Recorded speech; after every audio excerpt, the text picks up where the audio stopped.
Well, good morning, folks. My name is Tommy Thompson, and this is New Life Automotive. I'll do a little explanation here. The reason I call it New Life is because I like to fix things. I like to take stuff that's old and broken or not used anymore, whether it's a tool or a car, and bring it back to life again. I've always liked fixing things. So that's what this whole channel is. I've been on doing this stuff for 30-40 years. Everything from motorcycles to cars.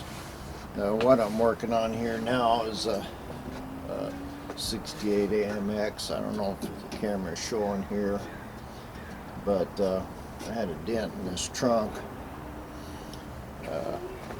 Whoever restored it before was a body shop, and it was some really rough body work right there, and they couldn't get to it. They had drilled a hole in it and did a really bad job of doing it. It wasn't somebody that was doing it for the love of the car. It was somebody that was just trying to make money, and they did it the most cost efficient way they did. I got some rust here. Not a lot, but this was all crunched and dented, so I just went ahead and cut out a patch here. Here's the piece that I cut out of it, and so I've got this straight now. So today what I'm going to do is, first of all, make me another piece like this that'll fit up here in this hole. I'm going to make it out of stainless steel, and then I'm going to trim it up and put it in here. I'm going to pull the trunk off and turn it around so I'm welding down instead of trying to weld overhead. I'm trying to grow the channel, and there's this guy called Dad Chad. There's a whole bunch of them, 62 Impala. 5 or 6 guys that are doing a real good job on building the rat rods and stuff, but I'm trying to grow the channel, so I'm going to kind of feature everyone. So the first one I'm going to do is I'm going to show you this Dad Chad's technique of welding in a patch panel. I don't think it's unique to him, but it's a really good way of welding in patch panels. Everybody kind of does the same thing as you weld and learn to weld and continue on a panel or something. You'll find your own little technique. Sometimes I use 3-spot welds, 4-spot welds. I found myself that striking an arc and then moving it quickly on sheet metal will keep you from burning through. But anyway, that's what we're going to do. First thing I'm going to do is cut me out a piece like this and bend it to the shape, and I'll start getting the rough shape of this patch panel that's going to be going into this truck. Alright, I got me a piece of sheet metal cut here. I just put a rough line there. I'm leaving about half an inch bigger than the hole, and now I'm just going to take a hammer, and I'm using a machinist hammer of some sort, forge hammer, but I'm going to knock this down real slow.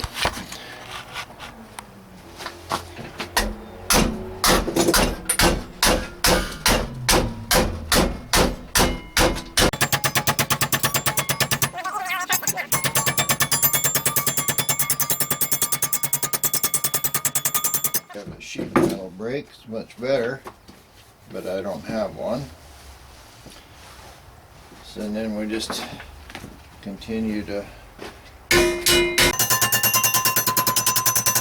on that edge until I've got a good sharp edge.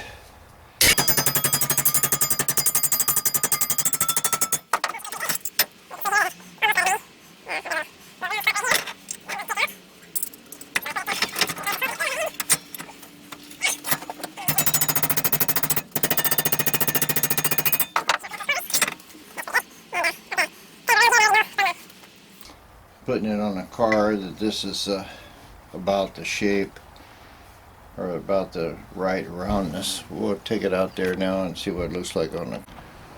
You can see the roundness here, and my metal is just about the same. My panel is quite a bit bigger all the way around, and I've got the right angle on it. Now what I'm going to do is pull this trunk off,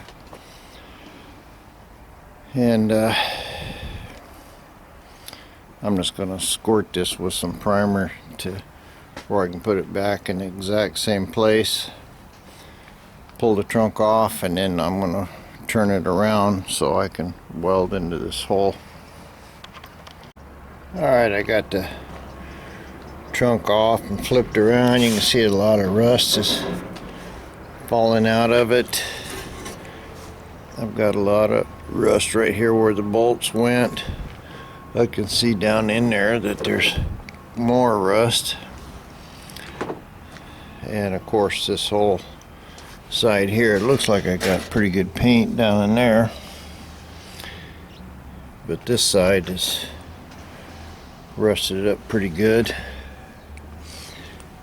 But anyway, I'm gonna put some rust stop converter. I'm going to try to put some in the gun and spray it down inside these holes. And first thing, I'm going to wire brush all this area the best I can,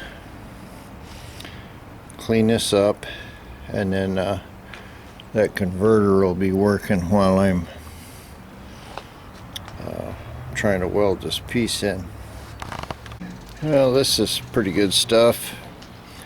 Rust Converter Ultra. I don't remember what it was. A gallon of it was like 70 bucks or something. It's kind of a white stuff, and it'll turn this any of the rust kind of black. And it's a water-based thing, so I can clean my gun out pretty easy. I can squirt it down in these holes. I got a little detail gun, I'll put it in. Alright, I wire brushed this as good as I could. I already sprayed some of that converter in here. And what I'm trying to do is just really pour it in everywhere I've got a hole.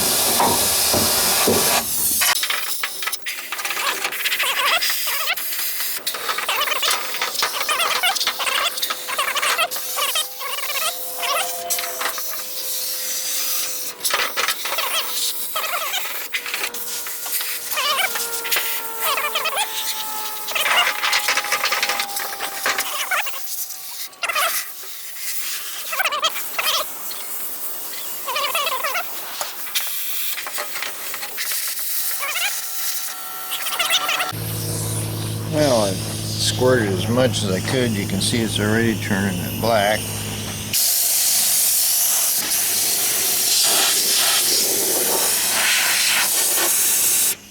What I'm using is just air to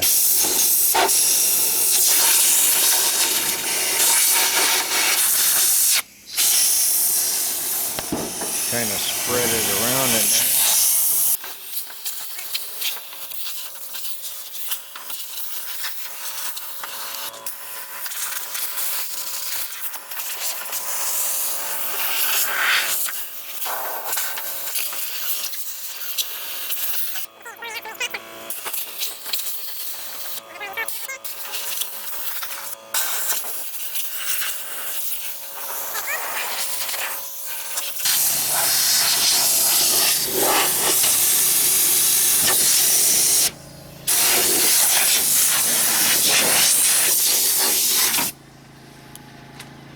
That looks pretty good. I'm not blowing chunks of rust out anymore, so it must be in there sticking. And you can see it's already turned kind of a blackish purple.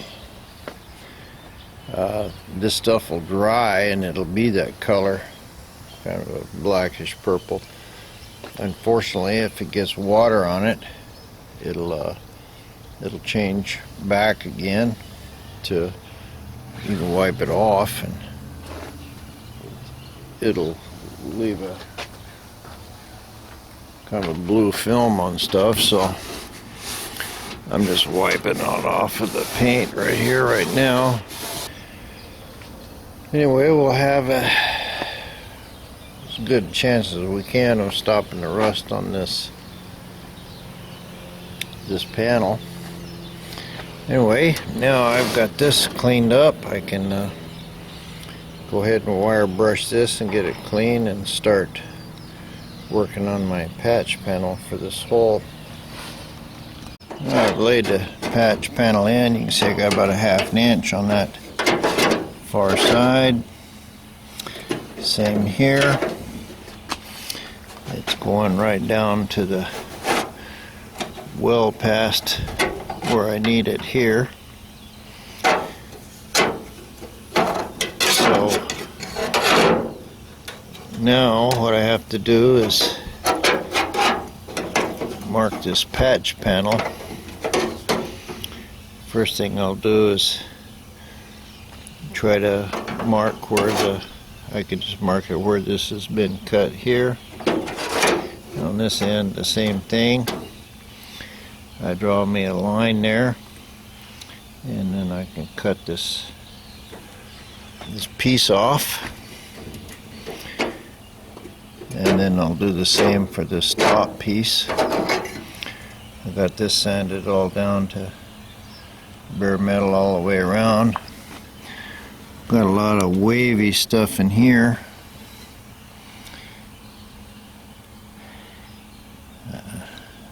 There's no way really of straightening it out. I can kind of try to straighten it with a pair of pliers, but maybe I should just make a lap weld, but I'm not. I'm just going to cut it to the size, get it in here, and start tacking it. I think this is going to be plenty straight for what I want, so I'll move on to doing that. Alright, I got my patch pretty much cut out here. Looks like it fits pretty good on this end, and I've got just a little bit of overlap here.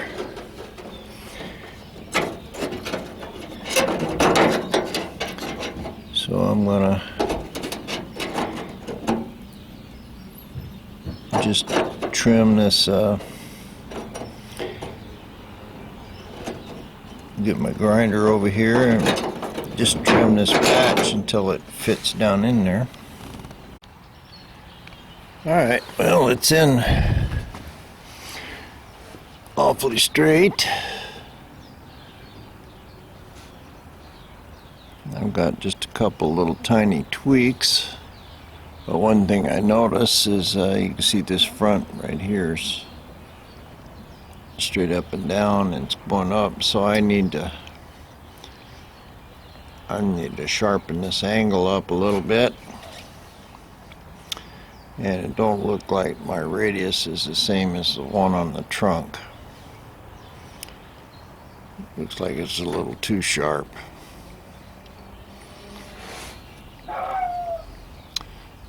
Oh well. Anyway, let me I could probably weld this in and then bend it over. See, I could weld it there and then tap it down, but I would rather get the metal as straight as I can. Let's see, the top is good and this is sticking out like an 1/8 inch. I'm going to sharpen that radius up a little bit, do some final tweaking, and I can tack this in. Well, there it is, all trimmed up, and I'll just tack it in now and then proceed to weld it. Alright, I'm not wearing a helmet right now, but I'm closing my eyes when I do this. Put the wire right where I want it to go. A little tack. Make sure that it's flush.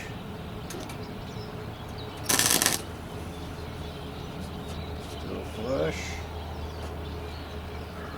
This one here, it looks like it's might have to go in just a little.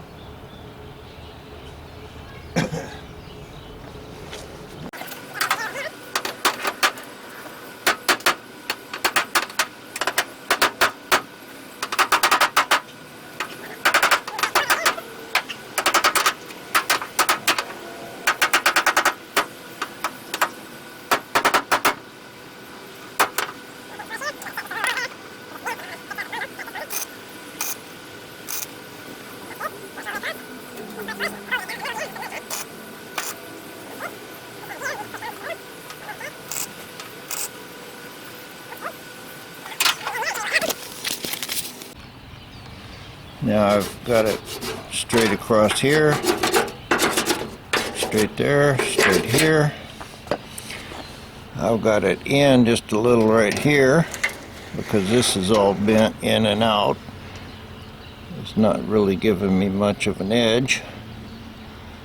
So now I'll just put a few more tacks on here, and it's still cool to the touch.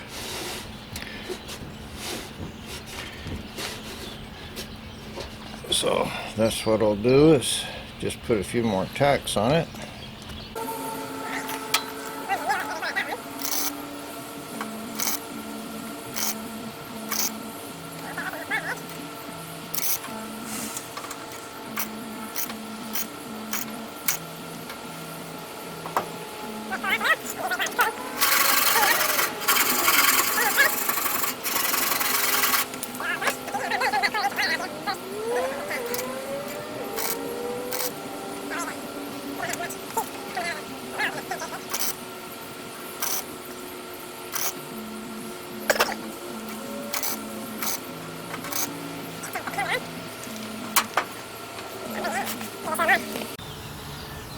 Alright, I'm going to use my helmet now, and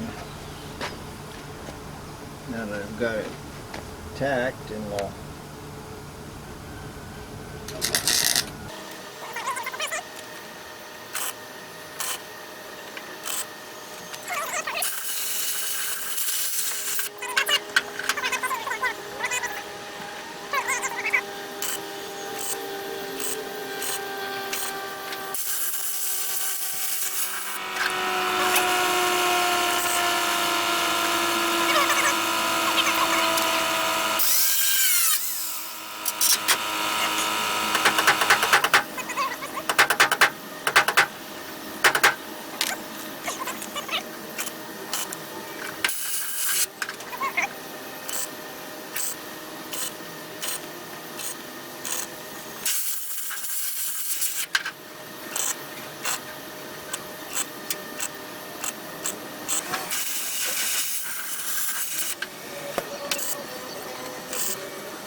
bottom section here is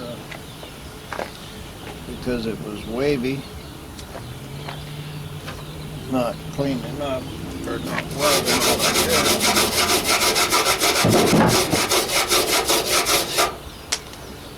So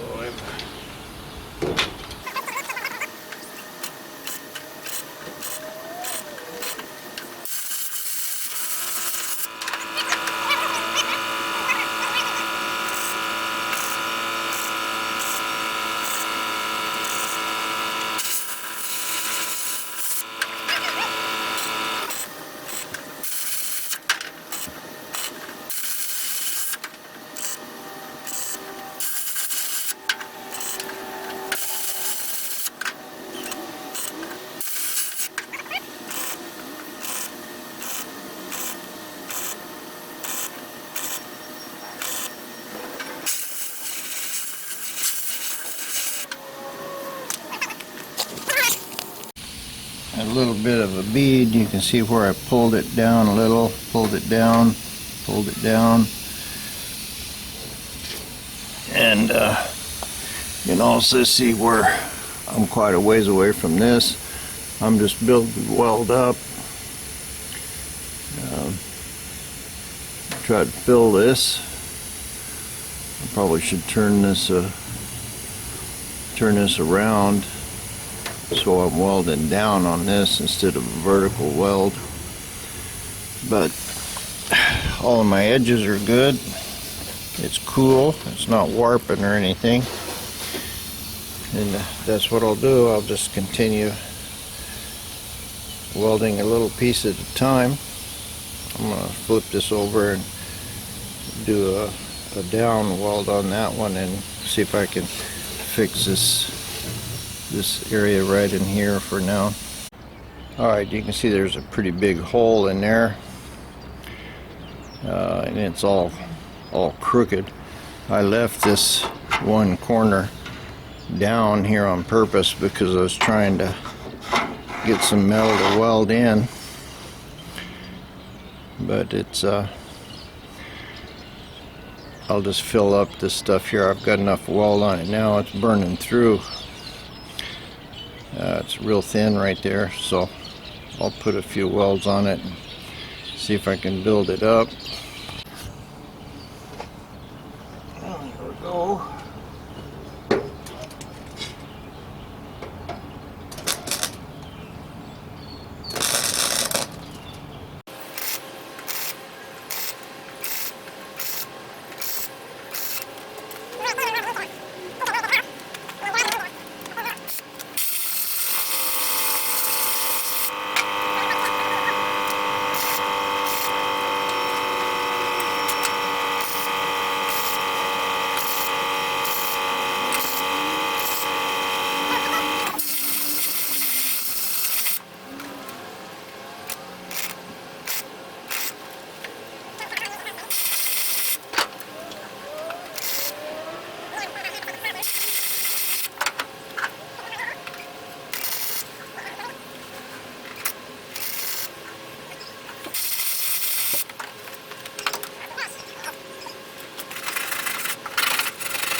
Alright, bring in here and look at what we got. You see I got quite a few lumps and splatter and stuff. I've got a few pinholes here, but this is a longer weld right there. This is a longer weld. Here's another one, but I've got it pretty much all fixed up at this point. You're not looking for the best weld. Of course, the better you weld, the less grinding you got to do. So what I'm going to do now is take a grinder and knock off all these high spots, and that'll show me the holes that I need to patch, and then I'll do that.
Alright, that's pretty good. This is all cleaned up in here. This is lower.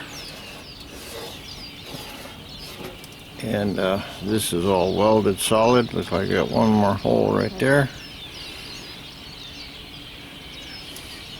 But this is really close.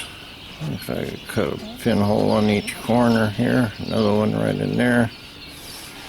So I'll just touch up these holes, and then I'll flip it back again, and I'll continue to work on this lower section. All right, that's all welded in, nice and smooth. It's plenty high here to put a little Bondo on.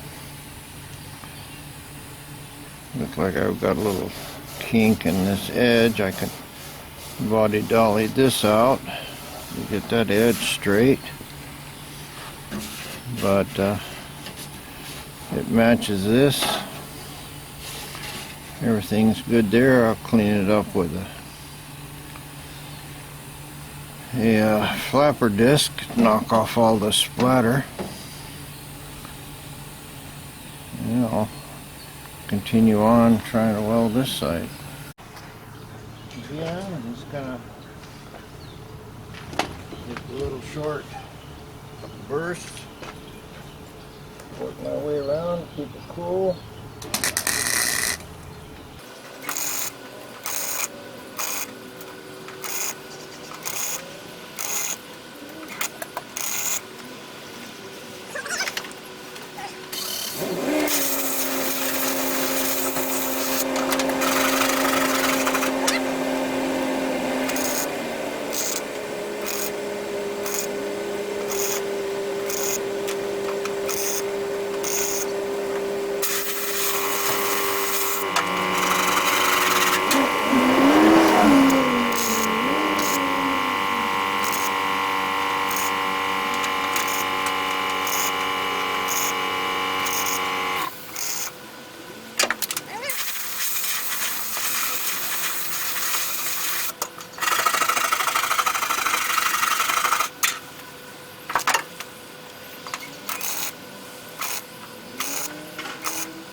Still cold to the touch. I don't have a lot of extra weld on there. Some splatter. I'll grind this off. See what we got.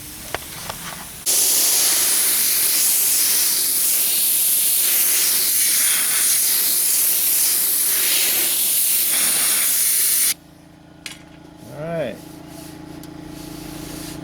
Hit it with a flapper disc. That area is done. It's nice and smooth. My two metals are matching good here. And a little Bondo will straighten that right out. So basically, I can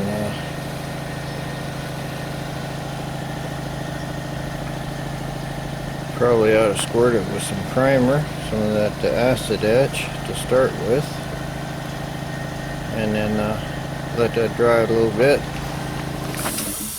and move on to putting Bondo on it. Well, there it is, all scuffed up, ready for Bondo. I don't think I should have any trouble just putting Bondo straight on that metal. It's pretty rough, and there's not really ever going to be any water down in here. It's the inside of the trunk, so I think I'll be alright with that. Yeah, sure feel some rough spots in here. This is on the inner panel. Got a couple come through here on the outside, but don't worry about that later. For right now, this is plenty good enough. A couple thin coats and you'll never know that was done. There's one thin layer of Bondo. Sure see where the high spots are here, but this looks real good. Couple little lows in it. Looks like this whole thing was caved in. I need to take my Bondo back here somewhere. But I'm ready for the little thin final coat. Here's your final skim coat of Bondo. Mixed it up with some of that honey stuff, so it went on nice and smooth. I went around all the holes here, sprayed some more of this rust stop in it, blew it all out good with air, so the inside should be good now. Let this dry and sand it off, squirt a little primer, and this will be done. Well, there it is. I DA'd it down with 40 grit, which makes it pretty smooth. Threw some rust stop primer on it. Looks real straight. I don't see no waves or anything.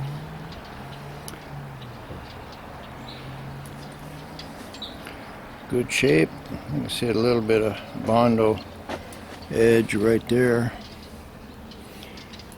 But this will be, still has to be final sanded. And we've got a lot of curves here in this still, but that can all be body hammered out. But basically, here's a pretty much a finished product. It's straight. I got the curve matched good there. Once this is finished and painted, you'll never be able to tell that anything was done to it. I'll have to go over this edge here where the Bondo is with some kind of sharp edge. Cut that edge back in there. And a little bit, yeah, well, I still got that lip to work on. Anyway, there's pretty much a done deal. Well, that's gonna do it for this episode. Hope you liked the video. Hope you learned something. Using different cameras, I'm able to video a little of the work that I'm doing. By no means am I professional, but I've got about 10-15 of these cars. And I hope that I'm passing on some good tips to you. And New Life Automotive, and that's what we're doing. We're bringing new life to some of this old stuff. Little tip just for if you're a new guy starting out with this hobby or business: don't buy a junk car. Don't buy a car that you're going to have to put $3,000 in it to make it worth $2,000.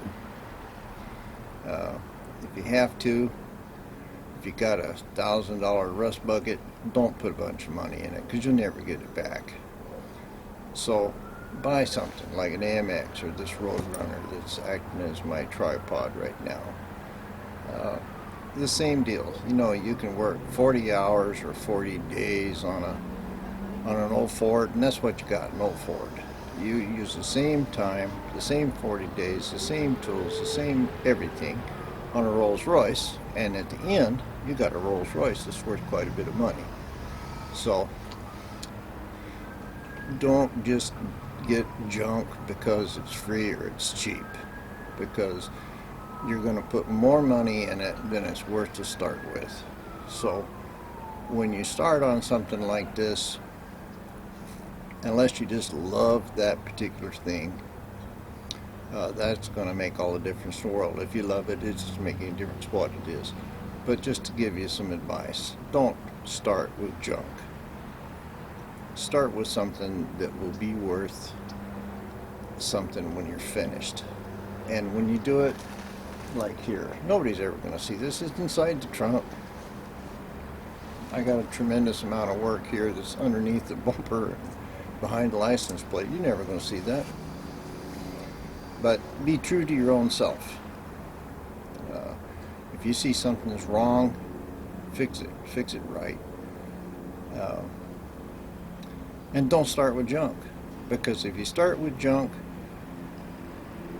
or something that's not valuable or you don't like, you're going to be fighting yourself the whole time.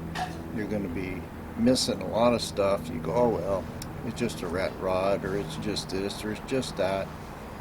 And when you get done, a person can walk up to it and they can feel your intention. They can feel your decisions and your postulates. You know, they know that this thing is junk from one end to the other. They just pick it up.